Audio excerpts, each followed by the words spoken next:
Welcome to Books for Success. Today, we're delving into the wisdom within Mindfulness by Mark Williams and Danny Penman. Mindfulness guides readers through 8 weeks of meditation specially designed to bring greater peace of mind. The result of a collaboration between a biochemist and a clinical psychologist. This is a scientifically grounded course that paves the way to greater mental well-being while busting plenty of myths along the way. Before we begin, subscribe and ring the bell for notifications if you want to keep receiving the knowledge of book summaries about health, wealth, love, psychology, and much more. Don't be shy about dropping your book suggestions for us to summarize.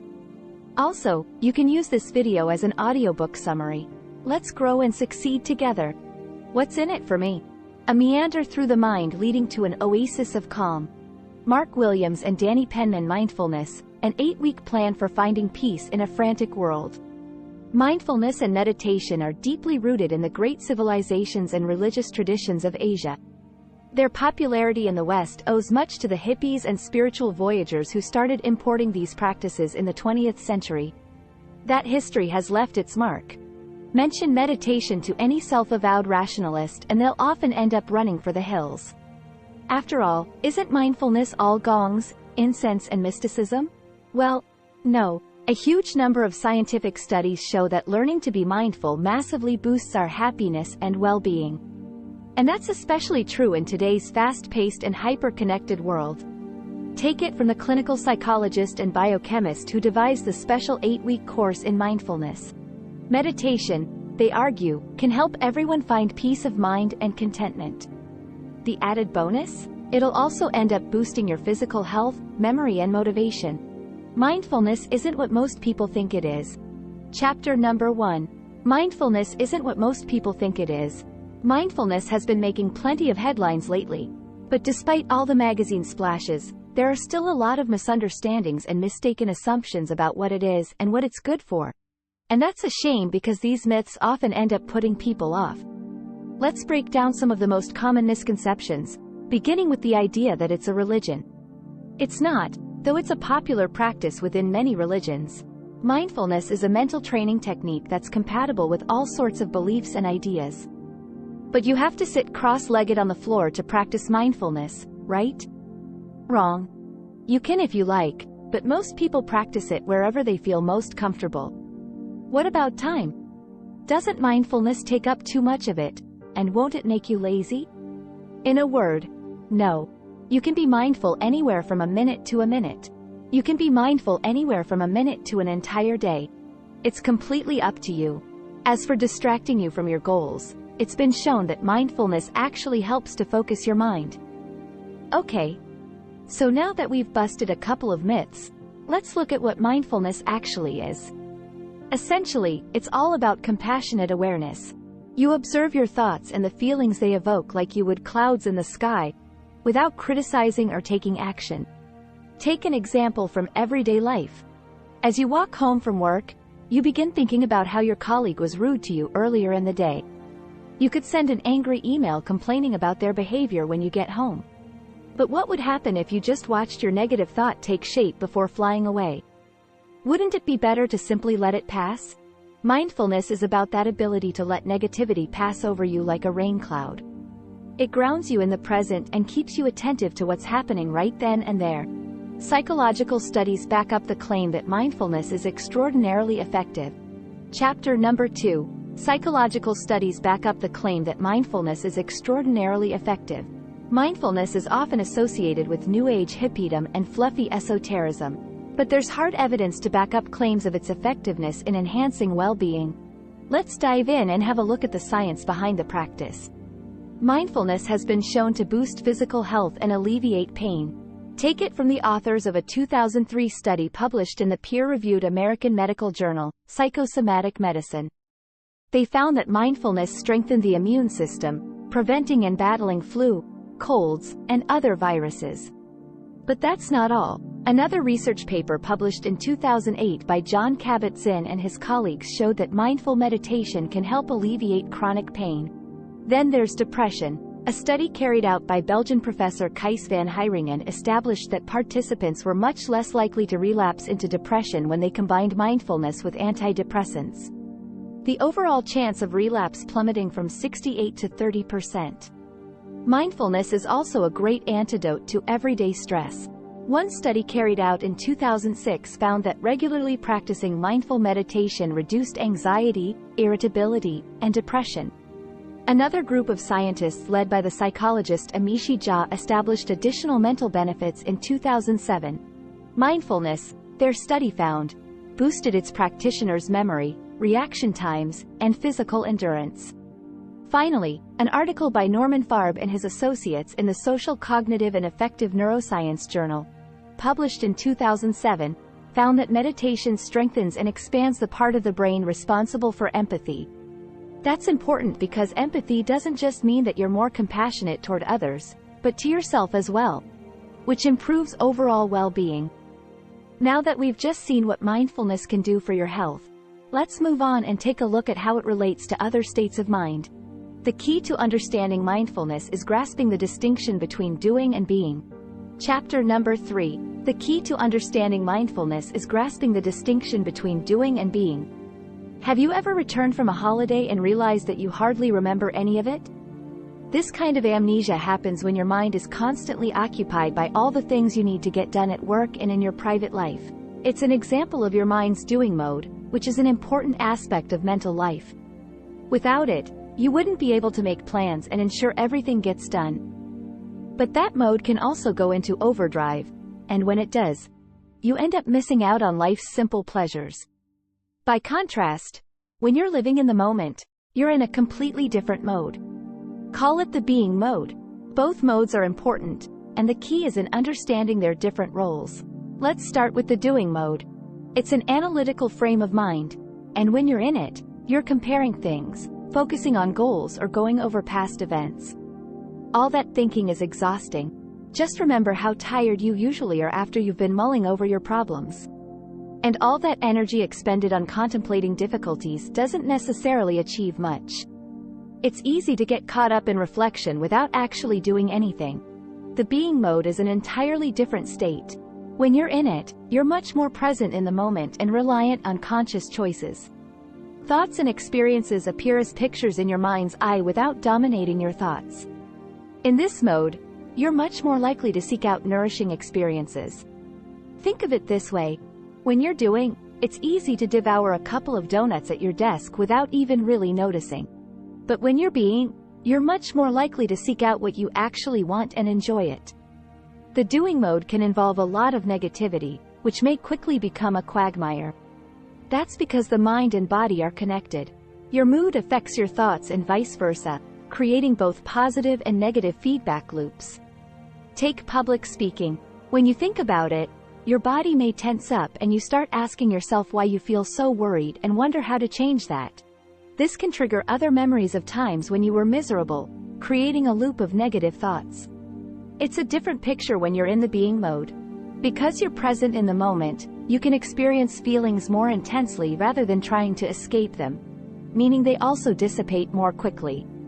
In other words, you break the negative cycle associated with the doing mode. That's what mindfulness is all about. Taking a break from doing and simply being. You can train yourself in mindfulness by following an 8-week program. Chapter number 4. You can train yourself in mindfulness by following an 8-week program. An 8-week mindfulness course might seem like a daunting prospect, but it really is worth it. The benefits outweigh the work you'll be putting in, and at the end of the course, you're guaranteed to feel less stressed, calmer, and ready to tackle life's many adversities head-on. So, where do you start? The first week of the course is all about becoming aware of your autopilot. Life can be hectic. It's easy to rush from task to task without ever taking a moment to smell a beautiful flower or take in what's going on around you. In other words, your autopilot is calling the shots. A great way to begin taking back some control is to dedicate time to a meditation called mindfulness of the body and breath. It's a simple 8-minute exercise designed to fully center you in the present. Here's how you do it. Start by getting comfortable. Whether you want to lie down or sit up in a chair, the most important thing is that it's a relaxing position. Now, start paying attention to your sensations. Move slowly from your toes all the way up to your head, pausing to register what your body is telling you. Once you've done that, turn your attention to your breath. Take note of the way the air enters and exits your body. It's natural for your mind to wander at this point, but try to gently refocus it on your breathing. Do this exercise twice a day for the first week. The second week of the course is designed to center you in your own body. Bodies are effective communicators. When they tell us they're hungry, it's virtually impossible to misunderstand what they want. Moods and feelings, on the other hand, are a bit more subtle, and it's all too easy to ignore them. The 14-minute body scan meditation aims to unblock the communication channels between your body and mind. Follow the same procedure as the previous meditation, but now imagine that each breath inflates the body part you're focusing on as you inhale and deflates it as you exhale. Pay close attention to the sensations you experience as you do this, the tingling in your feet or butterflies in your stomach, for example. And remember, there's no winning or failing. If your mind strays, try to bring it back to the exercise and carry on. Do this twice a day for the whole week. Weeks 3 and 4 focus on developing greater compassion and sensory awareness. Chapter number 5. Weeks 3 and 4 focus on developing greater compassion and sensory awareness. Do you sometimes fret over things you can't change, like aging or the uncertainty of the stock market? As you learned in a previous chapter, endless worries that don't change anything indicate that you're in the doing mode. Week 3 is designed to help train an approach system that'll get you into your being mode. When dealing with challenging situations, your brain activates either its approach or aversion system. The aversion system basically manifests itself as a sense of fear, which can stifle your creative process. But when your approach system is activated, you change the way you look at problems, and rather than trying to avoid them, you begin to view them with curiosity and compassion. To switch over into this more empathetic mode, try an exercise called mindful movement. It's all about accepting things as they are without immediately trying to improve them. Start with the 8-minute breath and body meditation. Slowly and gently raise your arms until they're horizontal with your shoulders. Now, reach out above your head as if you were picking fruit. Then, place your hands on your hips and bend your torso from one side to the other. To finish, try a couple of shoulder rolls. While you're doing that, focus your mind on your boundaries and how far you can stretch. Pay attention to individual sensations you might experience as you move your body. Do this once a day. In addition to this, week 3 involves doing the 3-minute breathing space meditation twice a day. Here, you just take 2 minutes to tune into your feelings, thoughts, and body before spending a minute taking deep breaths, focusing on inhaling and exhaling. Great! Now you're ready for week 4, which is about learning to take a step back from your thoughts. The meditation you'll be doing is called Sounds and Thoughts, and in it, you simply spend 8 minutes doing nothing but paying attention to the sounds around you. You'll know you're properly tuned in when you start noticing the way sounds come and go, like the ebbing and flowing of your thoughts. When you're fully concentrated, your mind will even start developing narratives based on what you hear. For instance, transforming a loud crash into the story of a cement block falling from a roof. This is a great way to learn about the way your mind works. By the end of the week, you'll be much more attuned to the flow and nature of your own thoughts. Weeks 5 and 6 are about exploring difficulties in kindness. Chapter number 6. Weeks 5 and 6 are about exploring difficulties in kindness. From what you've heard so far, you might be thinking that mindfulness is about detachment, but it's actually much more about facing the things worrying you head-on rather than rejecting your feelings or losing yourself in distractions. That's what week 5 of the course is all about. The 10-minute meditation you'll be practicing daily over the next 7 days is called Exploring Difficulties. So, here's where you start. Make yourself comfortable. When you feel ready, turn your thoughts to a difficult or unpleasant topic. It could be anything from a loved one's illness to your child's poor grades at school. Try to locate where in your body you feel that thought. Once you've found the spot, let those sensations sink in while taking deep breaths. When you exhale, focus on opening yourself up to those feelings. This is the moment of acceptance and compassion that prepares you to let go. Combine this meditation with the breath and body, sounds and thoughts, exploring difficulties, and breathing space meditations you've already practiced. Now, you're set up for week 6. The next 7 days are about tackling overgeneral memory, another feature of the doing mode. Overgeneral memory is the tendency to think of some event in your past in purely negative terms. For example, you might feel that your entire high school experience was horrible, when in fact it was just one class that was unpleasant.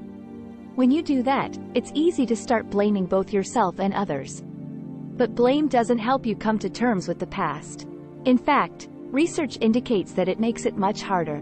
So this week, you'll focus on the 3-minute breathing space meditation from week 3, as well as a new exercise called the befriending meditation.